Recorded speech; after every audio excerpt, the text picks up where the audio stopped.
Buenas a todos y a todas, bienvenidos a mi canal de YouTube. Os voy a explicar por qué Cataluña quiere independizarse de España y por qué las razones por la independencia.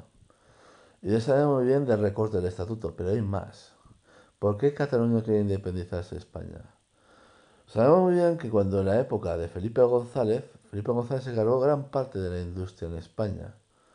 ¿Dónde está la industria en España? En el País Vasco y en Cataluña y en Madrid. Pero la que más industria da es Cataluña. Felipe González se cargó gran parte de la industria para que entráramos en la Unión Europea, para que no compitiéramos con Francia y Alemania, que podíamos haber sido la mejor industria del mundo. Todo para entrar en la dichosa Unión Europea. Esa sí la cosa. Hemos sido engañados todos los españoles. Bueno, el problema que la industria no. Ahora mismo estamos viviendo del sol y playa. Pero ¿cuánto tiempo vamos a vivir de sol y playa? Hay más turismo y el turismo está cayendo bastante grande. Está habiendo más turismo en todos los sitios y se están apoyando a los turistas. Claro, es el motor principal de este país, el turismo. Si no, sería el carajo. Por eso el gobierno no quiere hacer nada por el tema del exceso de turismo.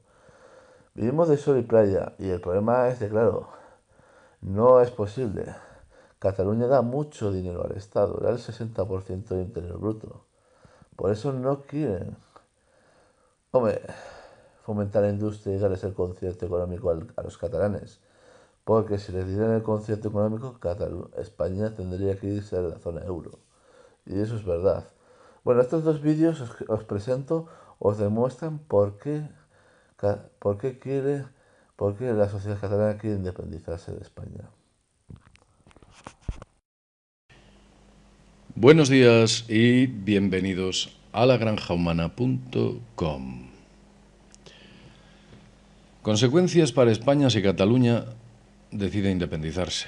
He tenido la oportunidad de ver un montón de análisis en todos los medios de comunicación hablando sobre las consecuencias para Cataluña si se va de España, una especie de catástrofe que le sucederá a Cataluña. Pero muy pocos estudios o muy pocos artículos sobre las consecuencias que tendría para España si Cataluña se va. La verdad es que me arremangué y decidí empezar a hacer una investigación al respecto y me di cuenta de que la situación en la que quedaría España sería literalmente catastrófica. Vamos a hablaros de esa catástrofe que va a tener España si se independiza Cataluña, punto por punto, y entregaros datos o los datos que conocemos. Pero antes de meternos en harina, quiero comentar brevemente que hay mucha gente que me está pidiendo que active los comentarios, unos de manera educada y otros de otra manera bastante menos educada. Os diré que llevo muchos años en YouTube, llevo prácticamente desde que YouTube se nació hace ya más de 10 años, o 10 años, más de 10 años, y con mi propia experiencia os puedo decir que con ciertos vídeos no se pueden activar los comentarios porque hay personas viscerales que son proactivas a la hora de escribir y sueltan lo mejor que tienen dentro poniéndolo ahí. Y cuando digo lo mejor estoy haciendo demagogia porque me refiero a toda esa testosterona que tienen ahí guardada, la vuelcan sobre el texto. Y nosotros no queremos eso, ni insultos, ni faltas, ni ese tipo de cuestiones. Por otro lado, hay otro tipo de personas que lo que quieren es ver la sangre. Y les gusta leer esos comentarios en los cuales se pone a parir a la gente o se dicen auténticas barbaridades. Pues lo siento mucho, pero aquí no les vamos a dar el gusto. Es por ello, y como ya he dicho antes, que en base a mi experiencia los comentarios en este tipo de vídeos quedarán desactivados, en otro tipo de vídeos no. Vamos a hablar de las consecuencias o las principales consecuencias que tendría España si Cataluña se va, se independiza. Vamos a meternos ya en el tema en cuestión. Existirían dos grandes problemas. Uno de ellos sería territorial y otro económico, básicamente, territorial y económico. Podríamos hablar de la riqueza cultural, etcétera, de muchas cosas, pero lo más importante sería el territorio y la economía, y posiblemente de ambas la economía sea la más potente, aunque la territorial es muy importante. Fijaos que Cataluña supone el 6,3% del territorio nacional. Imaginad que España perdería el 6,3% de su territorio. Eso sin tener en cuenta que está situado Cataluña en una zona absolutamente estratégica, un importante lugar del Mediterráneo, frontera con Francia, acceso a Europa. En fin, toda la zona franca o esa parte de la zona franca la perderíamos. Y ahora vamos con la parte más importante, que es la que seguramente usted esté esperando, la parte económica, que aquí es cuando la matan. La salida de Cataluña para el Estado español supondría una pérdida aproximada del 20% del Producto Interior Bruto. España perdería cientos de miles de millones de euros. Y como estamos tan bien, si perdemos esa cantidad, la situación sería difícil. Esto supondría, o podría suponer, que España tendría que salir de la eurozona o del euro directamente. Hace años, el exministro Gallardón, y esto lo podéis comprobar, el exministro Gallardón, en un ataque de sinceridad, dijo en el Círculo de Economía y ante un montón de empresarios lo siguiente: que fueran con cuidado, porque si Cataluña sale de España, España tendría que salir del euro. Esto lo dijo el exministro Gallardón, lo podéis comprobar, está. Así que posiblemente España quedaría muy tocada frente a la propia Unión Europea. Si no, tendría que salirse o tendría que perder el euro. Como punto número 3, Cataluña, deciros que es la segunda comunidad autónoma que más cantidad aporta al Estado español. Solamente Madrid está por delante. Cataluña aportó más de 8.000 millones de euros, y esto solamente en el año 2014. 8.000 millones de euros de aportes a las arcas públicas del Estado. Y eso se perdería, literalmente. No habría ese aporte. Y ese aporte quizás sea lo que los catalanes denominan el saqueo, ¿no? Ellos dicen que entregan mucho dinero a España para que a su vez España lo reparte en las comunidades autónomas más pobres. Hombre, saqueo no. Vamos a ver, esto es un acto de solidaridad. Quiero decir, si usted hubiese sido una comunidad pobre, posiblemente otra comunidad rica le hubiese inyectado a usted dinero. Pero bueno, no nos vamos a centrar de quién es bueno, cuál es malo, quién es uno, quién es otro. Vamos a intentar ser un poco asépticos. Otro de los puntos, como punto número 4, es que España perdería el 17% de sus afiliados a la Seguridad Social. Ni más ni menos. Evidentemente, el lamentable estado actual de las cotizaciones en el Estado español, con la pérdida de ese 17%, nos llevaría, y es una opinión personal, a una bajada de las pensiones. Y la gran pregunta sería, ¿qué ocurriría con ese déficit que tiene Cataluña con la Seguridad Social, que es de varios miles de millones de euros? Porque yo creo que si Cataluña se independiza, ellos van a decir, no vamos a pagarlo. Por consiguiente, la caja de pensiones podía quedar literalmente o quebrar estrepitosamente, que ya estaba a punto de quebrar. Claro, evidentemente ya estaba a punto de quebrar y algunos utilizarían esta coartada para decir, mirad, ya ha quebrado por culpa de los catalanes. Pero bueno, independientemente de todo esto, vamos con el siguiente punto. Punto número 5. Cataluña tiene un 16% de población, o el 16% de la población del Estado español, y genera aproximadamente el 18% del PIB, quizás un poco más, en cifras netas. Se puede decir que España perdería el 2% de Producto Interior Bruto, un 2%, un 3% aproximadamente, en cifras netas. Pero es que las cosas van mucho más lejos. Punto número 7. La inestabilidad económica que la fuga o la marcha o la independencia de Cataluña supondría para España implicaría que lo que se llama la prima de riesgo, o ese dinero que se paga a los usureros internacionales por el dinero que nos dejan, sus intereses aumentarían estrepitosamente y posiblemente llegarían a los 600 puntos, aquellos 600 puntos famosos en los que estuvimos hace ya muchos años. Punto número 8. España perdería el 25% del turismo. El 25% del turismo. En estos momentos en España gran parte del turismo está focalizado en el Levante. Y esa parte del Levante, una parte muy importante, es Cataluña. Lo que supondría a que perderíamos 19 millones de turistas solamente, como poco, para los próximos años. Si tenemos en cuenta que España en el 2016 recibió más de 75 millones de turistas y el 25% del turismo pasa por Cataluña, eso supuso que en el año 2016 hubiese sido 19 millones de turistas. Punto número 9, la pregunta del millón. Y aquí es cuando la matan. ¿Qué pasa con la deuda pública que Cataluña tiene con España?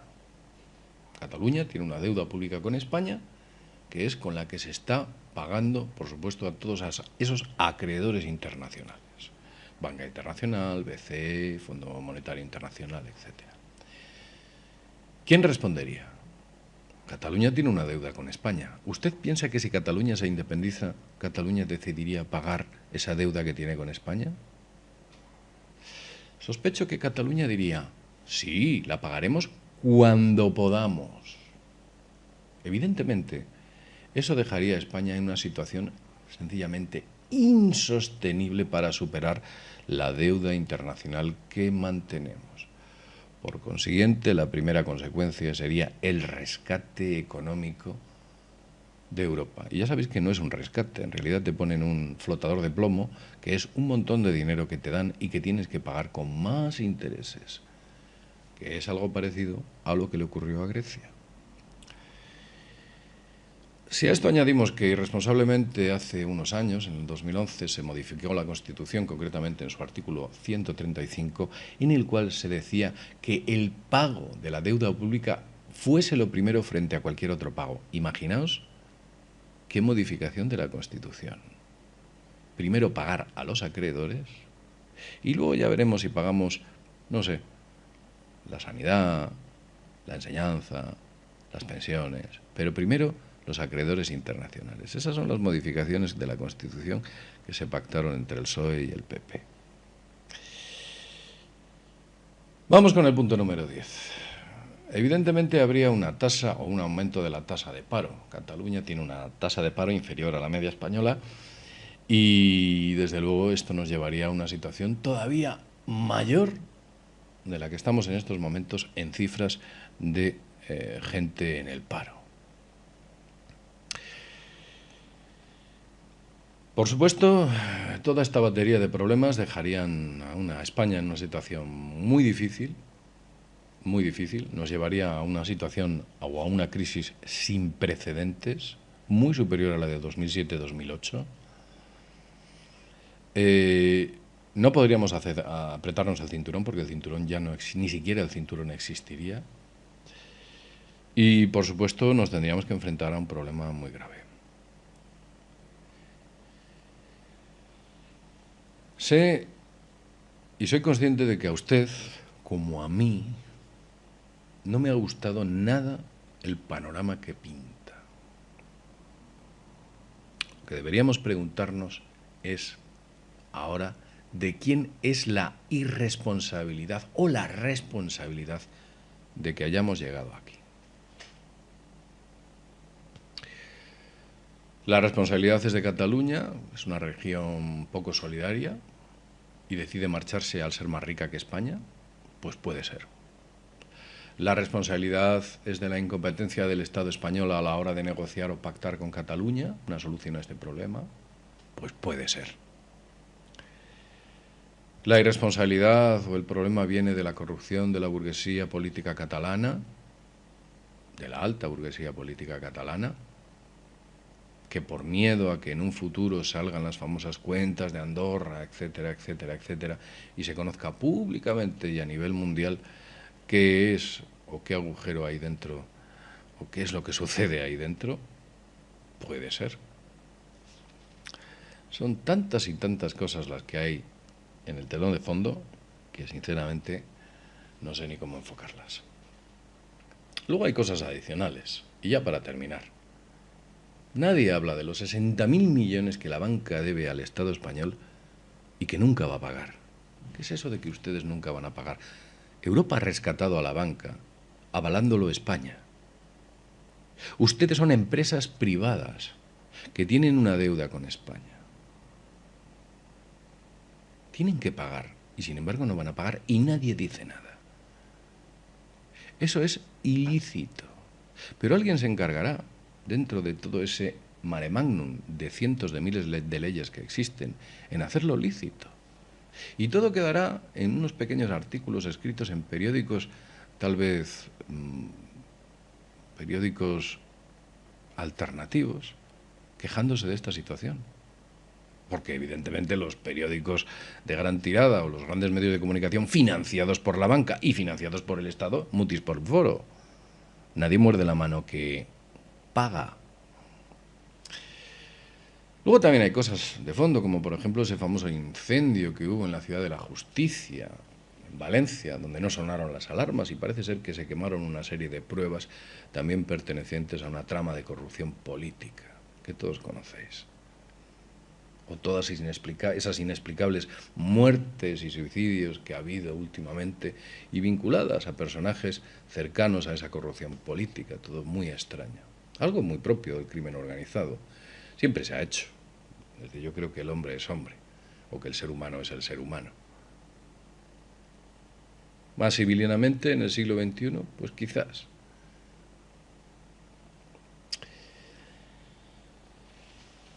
Lo voy a dejar aquí. Sinceramente, al primero que no le ha gustado el vídeo es a mí. Con eso no quiero decir que le dé un dislike. Por favor, si usted quiere que sigamos contando este tipo de cuestiones, pues mire usted, dele un like y nos ayudará a mantener, bueno, pues, o a dar respuesta a muchas de las grandes cuestiones que, por supuesto, los grandes medios de comunicación nos van a entregar. Tengo pendiente hacer un vídeo de qué es lo que va a hacer España para impedir que Cataluña se independice. O mis teorías, o mis pensamientos, o mi opinión. Pero lo vamos a dejar aquí. Como siempre decimos, sin más, desde lagranjahumana.com, nos vemos en el próximo videoprograma.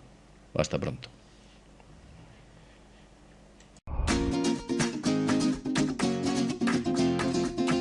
España es el país del sol y la playa, un país diseñado para el jolgorio y el disfrute de los turistas de todo el mundo y especialmente, claro está, de los del norte de Europa. Las terrazas de Marbella, los hoteles en Benidorm, los paseos por Barcelona y Madrid o las cristalinas playas de Menorca son la prueba evidente de ello. España es, a nivel económico, una superpotencia turística. Sin embargo, antes de lanzar las campanas al vuelo, son muchos los analistas, economistas e incluso políticos que apuntan a que el excesivo turismo, o más bien la falta de otros sectores alternativos como podría ser la industria, podría estar condenando este país a la ruina. Según estos críticos del modelo turístico español, para que un país prospere necesita industria, fábricas y grandes tecnologías manufactureras. ¿El problema? El problema es que España no destaca precisamente por eso. España no tiene una gran industria como pueda tener Alemania, que le haga prosperar, pero ¿y si os dijera que esto no siempre fue así?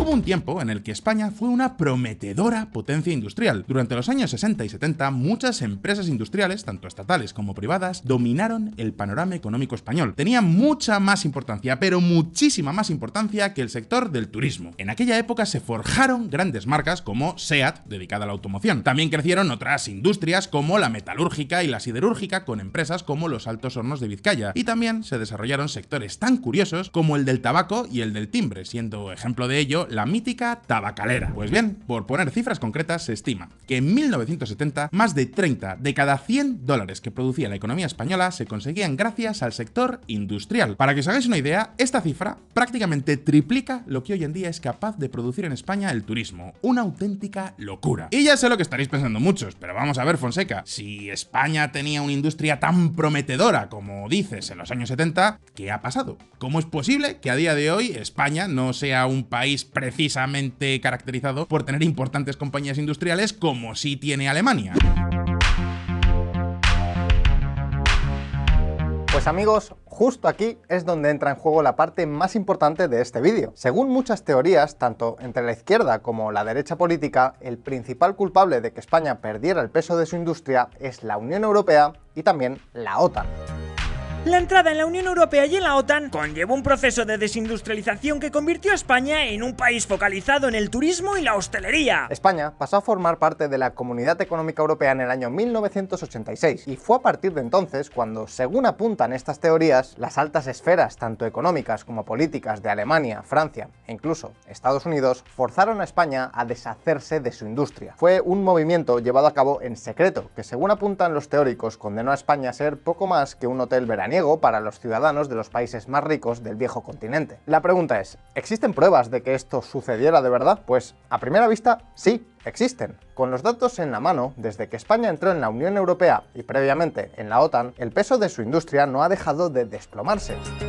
Radiografía del sector que se desangra. La industria española pierde en las últimas 4 décadas casi la mitad de su peso en la economía. A comienzos de la década de 1980, el sector industrial representaba el 28,6% del PIB. Ahora ronda el 16%. Pero es que además este dato no es el único que avala la teoría de que la Unión y la OTAN forzaron a España a desindustrializarse.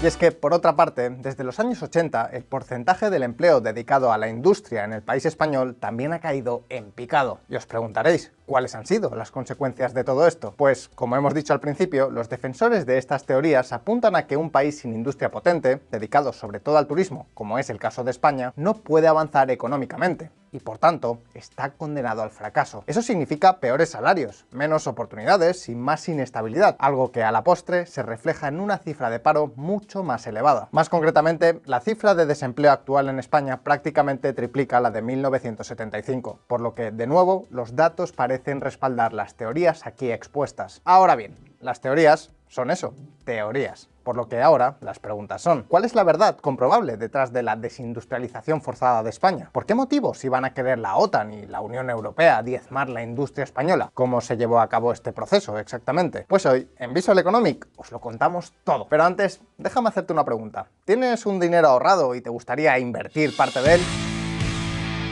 Pues con Bison Trade puedes seleccionar entre más de 30.000 activos financieros de todo el mundo. Renta fija, renta variable, gestión activa, gestión pasiva. Tú eliges en función de tus conocimientos, tus circunstancias y tus objetivos. La pregunta es, ¿por qué hacerlo de la mano de Bison Trade? Pues porque cuenta con atención al cliente en castellano, porque es una entidad regulada y supervisada por el Banco Central Europeo, el Banco de España y la Comisión Nacional del Mercado de Valores. Además, porque tiene una cobertura del Fondo de Garantía de Depósitos de hasta 100.000 euros por título. Y claro, porque sus tarifas son muy competitivas. Así que pon tus ahorros a trabajar con Bison Trade, el broker 100% español de Miralta Bank. En un minuto puedes empezar a invertir usando el link que te dejamos en la descripción. Y ahora sí que sí, continuemos. Según la teoría de la desindustrialización forzada de España, hay dos motivos por los que la Unión Europea y la OTAN quisieron diezmar la industria española. El primero de ellos es que la creciente industria española de los años 60 puede suponer una fuerte competencia contra las empresas alemanas y francesas. De esta forma, según dicen los líderes de estos países, pensaron que si condenaban a España a ser un país meramente turístico y desmantelaban su industria, podrían acabar con la amenaza que supuestamente supondría su competencia. Además, un mayor poder económico de España podría haber hecho tambalear el poder político que Berlín y París tenían y tienen sobre la Unión Europea. Por supuesto, esto no hacía nada de gracia a las altas esferas. Ahora bien, si este trato era tan malo para España, ¿por qué los políticos españoles lo aceptaron? Pues una posible explicación es la corrupción y los sobornos, pero otra explicación es que simplemente no tuvieron más remedio. Si no se integraban con el resto de países de Europa, acabarían aislados y serían mucho más pobres. Digamos que Alemania y Francia, según esta teoría, extorsionaron a España para desmantelar su industria. El segundo motivo que podría explicar esta desindustrialización española son los intereses de los capitales privados que dominaban las esferas políticas de Occidente. Esto es algo en lo que profundizaremos más adelante, pero en resumen, muchas de las empresas industriales que triunfaban en España durante los años 70 eran empresas públicas. La cuestión es que tras entrar en la Unión Europea empezó el proceso de desindustrialización en España y para ello tuvo que privatizar muchas de estas empresas estatales, es decir, que se las vendieron a capitalistas privados para que se beneficiaran de ellas. Y estos capitalistas fueron los primeros interesados en la desindustrialización española. Pues bien, ahora que ya conocemos los supuestos motivos por los que aparentemente se obligó a España a desindustrializarse, cabe hacernos otra pregunta. De ser así, ¿cómo se llevó exactamente este proceso a cabo? Pues básicamente por dos vías. La primera fue el Programa de Reconversión Industrial, un programa promovido por el presidente Felipe González que, según la teoría, promovió el cierre de fábricas, perjudicó a los trabajadores e hizo que muchas empresas abandonaran España y se trasladaran a países con mano de obra barata. Además, desde entonces se dejó de apoyar desde el gobierno el crecimiento de la industria nacional, lo que acabó por frenar en seco su desarrollo. La segunda fue a través de la política de privatizaciones que acabamos de mencionar. Por ejemplo, ¿os acordáis de que al principio del vídeo hablábamos de SEAT? SEAT era una empresa muy grande de automóviles en España y, sobre todo, era una empresa pública. Sin embargo, el 12 de junio de 1985, España firmó un acuerdo de entrada a la Unión Europea. Y diréis, ¿qué pasó tan solo 4 meses después de firmar ese acuerdo? Efectivamente, que SEAT se privatizó. 18 de octubre de 1985. SEAT y Volkswagen han pactado ya el acuerdo para la privatización de la empresa automovilística española. El caso de SEAT es tan solo un ejemplo, pero la lista es mucho más larga. Hay que sumar otras importantísimas compañías como Iberia, Telefónica o Endesa. Entre todas superan el centenar de privatizaciones. Tras la entrada en la Unión Europea, se han privatizado en España más de 120 compañías que tenían participación pública estatal. Pues bien, ahora que ya hemos visto tanto los motivos como el proceso que siguió, la desindustrialización, según las teorías que culpan a la Unión Europea y la OTAN, ahora toca hacernos otra pregunta. ¿Qué hay de cierto en todas estas teorías? ¿Realmente España se desindustrializó tanto como dicen? Y si fue así, ¿fue verdaderamente culpa del club comunitario, es decir, de la Unión Europea o de la Alianza Atlántica? Pues de entrada, aunque todo lo que hayamos contado pueda sonar convincente, hay un par de cosas que no encajan. Por una parte, si el objetivo de Alemania y Francia era subyugar a España para ganar poder económico y político, ¿por qué no hicieron lo mismo con otros países? España no fue el único país en entrar a la Unión Europea. Por ejemplo, pensad en Italia, que hasta los años 2000 tuvo una industria potentísima que tampoco resultó particularmente afectada por entrar en la Comunidad Económica Europea. Más bien, todo lo contrario, se benefició enormemente. Pero si queréis un ejemplo más reciente, pensad en Irlanda, República Checa, Polonia o los países bálticos. Desde que entraron en la Unión Europea tuvieron un despegue económico espectacular. De hecho, algunos de estos países se han vuelto más ricos que la mismísima España, y en este caso no parece que Alemania ni Francia quisieran subyugarles. Pero por otra parte, venga, vale, es cierto que España tuvo muchísimas privatizaciones, pero ¿acaso las empresas privadas no continuaron trabajando en España? Empresas como Iberia o SEAT siguen existiendo, y es más, siguen teniendo actividad dentro del país. No sé, Rick, pero aquí hay cosas que no terminan de cuadrar. ¿Cuál es la verdad de toda esta historia? ¿Por qué se privatizaron realmente tantas empresas? ¿Cuál fue el plan de reconversión industrial que aparentemente diezmó las fábricas españolas? ¿Por qué el peso de la industria española se ha desplomado desde los años 80? Si no es por esta teoría. Pues mis queridos amigos y amigas de Visual Economic, la historia y los datos tienen mucho que decir al respecto. ¡Atentos! Aquellos desastrosos años 70.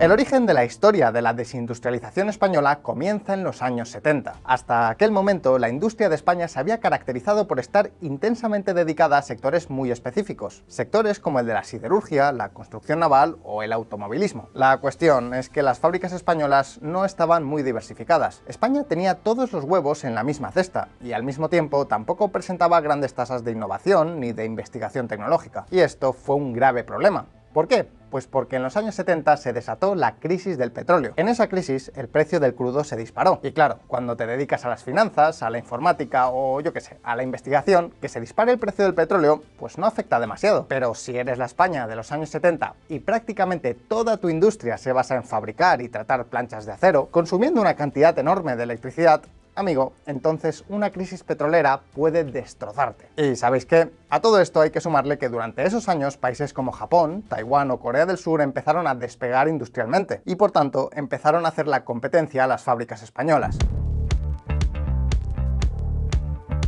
¿Cuál fue la conclusión? Pues como podéis ver en esta gráfica, los años 70 y principios de los 80 fueron un horror para la economía y la industria española. Aunque amigos, la historia fue mucho más allá. En medio de toda esta vorágine de la crisis del petróleo, justo en el año 1975, el dictador Francisco Franco falleció. A partir de entonces, España afrontó uno de los periodos políticos más inestables de toda su historia. El país tenía que transitar de la dictadura a la democracia. Y claro, la crisis industrial del momento podía poner en serio peligro este proceso. Así que para evitar el peligro, el gobierno español hizo todo lo posible para mitigar los efectos de la crisis. Empezó a subsidiar el precio del petróleo para mantener a flote las fábricas, dio a la máquina de imprimir billetes para potenciar la demanda interna y, sobre todo, se endeudó para dar subvenciones a lo loco a la industria. Pero es que, además, para proteger a toda costa los puestos de trabajo que peligraban por la crisis, el gobierno nacionalizó a lo bestia empresas privadas que se estaban yendo a la quiebra. Más concretamente, en los años 70 se privatizaron cerca de 40 empresas que tenían pérdidas constantes y, en muchos casos, pérdidas crecientes. La pregunta es, ¿sirvió todo esto para evitar el desplome industrial en España?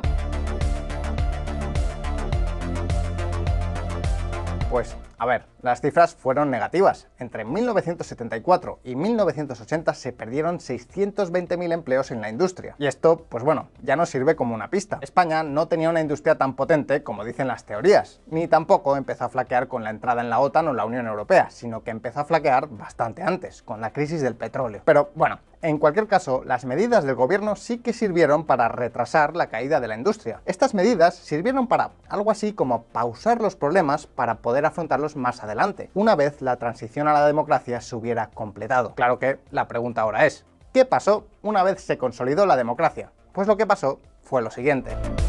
Felipe González calificó de necrosis el proceso de deterioro industrial que se encontró al llegar al poder en 1982. A principios de los 80, la industria española, tanto la pública como la privada, estaba pendiente de un hilo. Muchas fábricas habían sobrevivido gracias a las subvenciones y ayudas del gobierno durante los años 70, pero a pesar de ello no se habían podido adaptar a los nuevos tiempos, y sus tecnologías ya empezaban a estar desfasadas. Por otra parte, el gobierno tenía en su poder montones de empresas públicas generando enormes pérdidas, un auténtico agujero de dinero público que debía ser remediado. Y justo aquí fue donde cobraron sentido las dos estrategias. Primero, la de la reconversión industrial y segundo, la de la privatización.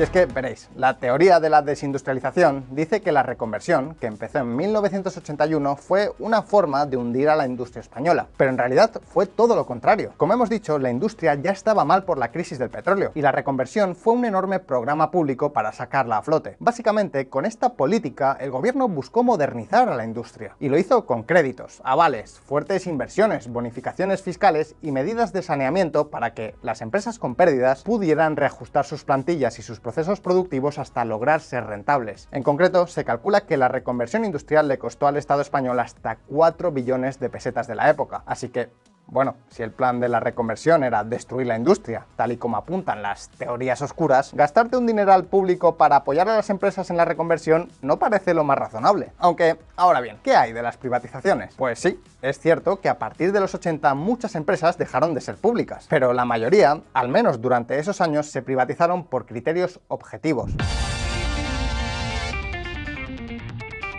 El primero de esos criterios objetivos fue que el Estado perdía mucho dinero con empresas que no eran rentables, muchas de las cuales, recordemos, fueron nacionalizadas con pérdidas la década anterior. Así que bueno, tras la crisis, la mejor opción para el gobierno fue vender esas empresas que daban pérdidas para evitar seguir y seguir perdiendo dinero. Ahora bien, el segundo criterio objetivo de las privatizaciones, ahí sí que sí, tuvo que ver con la Unión Europea. Veréis, la Unión Europea tiene una normativa antimonopolio que aplica a todos los países, no solo a España, que exige que ni las empresas privadas ni las estatales monopolicen mercados enteros. Y es que, hasta la fecha, empresas como por ejemplo Telefónica copaban todo el mercado español en sus respectivos sectores. Por tanto, Europa obligó a España a abrir el mercado a empresas competidoras y a privatizar la mayoría de sus empresas monopolísticas. De todas formas, esto no fue un problema para los españoles, más bien fue todo lo contrario. Existen estudios que os referenciamos en la descripción que apuntan a que la apertura a la competencia de estos monopolios públicos contribuyó a mejorar los servicios y a reducir los precios. Ahora bien, en todo este asunto cabe destacar otro factor muy importante, y es que aunque por la época España privatizara muchas de sus empresas, por otra parte nacionalizó y creó otras tantas. Sin ir más lejos, la mítica Repsol se creó en 1986, un año más tarde del Tratado de Adhesión de España a la Unión Europea. Y en cuanto a la OTAN, en 1983 se expropió y nacionalizó un gran holding con problemas conocido como Rumasa.